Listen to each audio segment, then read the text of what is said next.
नमस्कार, मैं हरप्रीत कौर अपने YouTube चैनल प्रीत के एहसास पर आप सभी सुनने वालों का हार्दिक अभिनंदन करती हूँ। दिन शुक्रवार कह कहानी हरप्रीत कौर की ज़ुबानी का अगला भाग। कहानी का शीर्षक है खूबसूरती। हमारे समाज में कैसे एक नारी की खूबसूरती आकी जाती है, किन मायनों में उसकी खूबसूरती का तकाजा किया जाता है। चलिए सुनते हैं इस कहानी के माध्यम से। कहानी की मुख्य पात्रा है कस्तूरी। कस्तूरी, मैडम जी हमारा काम निपट गया, अब हम घर जा रहे हैं। कस्तूरी ने अपना झोला उठाते हुए कहा। हाँ हाँ चली जाना, थोड़ी देर सुस्ता तो लो। मंदाकिनी ने टीवी का रिमोट उठाते हुए कहा। कोई सीरियल चल रहा था शायद, जिसमें बला की खूबसूरत लड़कियां अभिनय कर रही थी। कस्तूरी नीचे जमी पर ही बैठने लगी तो मंदाकिनी ने डांटते हुए कहा, अरे ऊपर ही बैठ जा, जब देखो तब गिल्ट फील कराती रहती है। यह मजबूरी है, नहीं तो कभी कोई बाई नहीं लगाती। मंदाकिनी ने अपने पेट को पकड़ते हुए कहा। 8 महीने के पेट सी थी मंदाकिनी। कस्तूरी बोली, अरे मैडम ऐसा क्यों कह रही हो, आपने तो हम जैसे असहाय गरीब लोगों को काम देकर हम पर उपकार ही किया है। कस्तूरी की आवाज़ में एहसान का पुट था। मैडम जी एक बात पूछें, कस्तूरी ने डरते हुए पूछा। हाँ हाँ 10 पूछ, मंदाकिनी ने मुंह में कुछ खाते हुए कहा।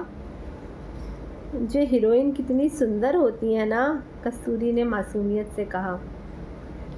अरे सब मेकअप का कमाल है कस्तूरी, इतनी ज़्यादा भी खूबसूरत नहीं होती हैं, मंदाकिनी ने हंसते हुए कहा।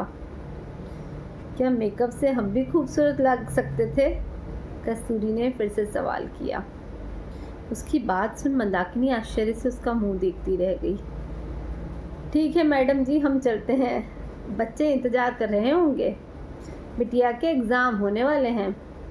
कहती हुई कस्तूरी एकदम से उठ खड़ी हुई। मंदाकिनी ने मुस्कुरा भर दी। उसके जाते ही मंदाकिनी ने एक गहरी सांस ली और सोचने लगी।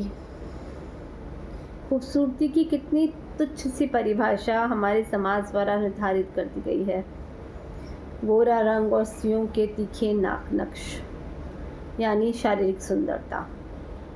मन की सुंदरता को तो बिल्कुल जैसे समाज ने दरकिनार ही कर दिया है। मंदाकिनी ने गहरी सांस ली और ज़ोर से सिर हिलाया, जैसे कह रही हो कुछ भी नहीं हो सकता इस समाज का। वह ना चाहते हुए भी खुद को रिलैक्स करने के लिए कोई पुराना सा लोकगीत गुनगुनाने लगी और उस दिन की घटना याद आ गई। दरवाजे की घंटी बजते ही उसने दरवाज़ा खोला तो सामने सांवरी सलोनी सी कोई 25 साल की लड़की खड़ी थी। नमस्ते, क्या चाहिए? मैडम काम तो कोई नहीं है अभी, वैसे क्या काम कर लेती हो? मैडम झाड़ू पोछा बर्तन खाना भी बना लेती हूँ।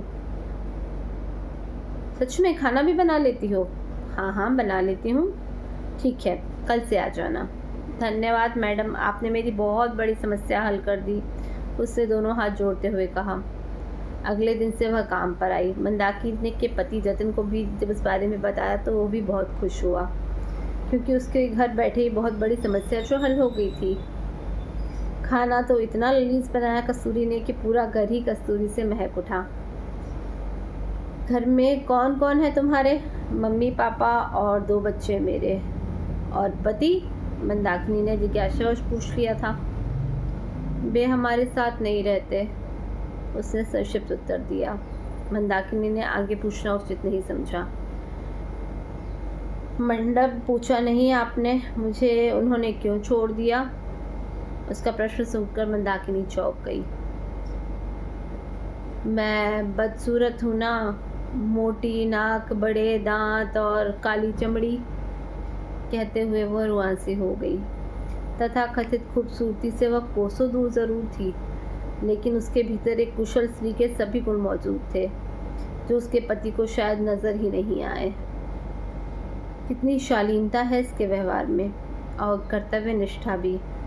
अपने बच्चों को अपने दम पे पाल रही है। तभी डोर की घंटी बजी। मंदाकिनी का ख्याल तंद्रा टूटी और दरवाज़ा खोला तो सामने कस्तूरी खड़ी थी। अरे तुम फिर आ गई? हाँ कल ना मैडम जी मेरी बेटी का जन्मदिन है, इससे थोड़ा लेट हो जाऊंगी। उसने खुशी से चहकते हुए कहा। ठीक है कस्तूरी, बस ऐसे ही खिली खिली रहा करो, कस्तूरी सी। और हाँ, तुम्हें किसी क्रीम और मेकअप की ज़रूरत नहीं है, तुम बहुत खूबसूरत हो, खुद की नज़र से देखा करो खुद को, मंदाकिनी ने मुस्कुराते हुए कहा।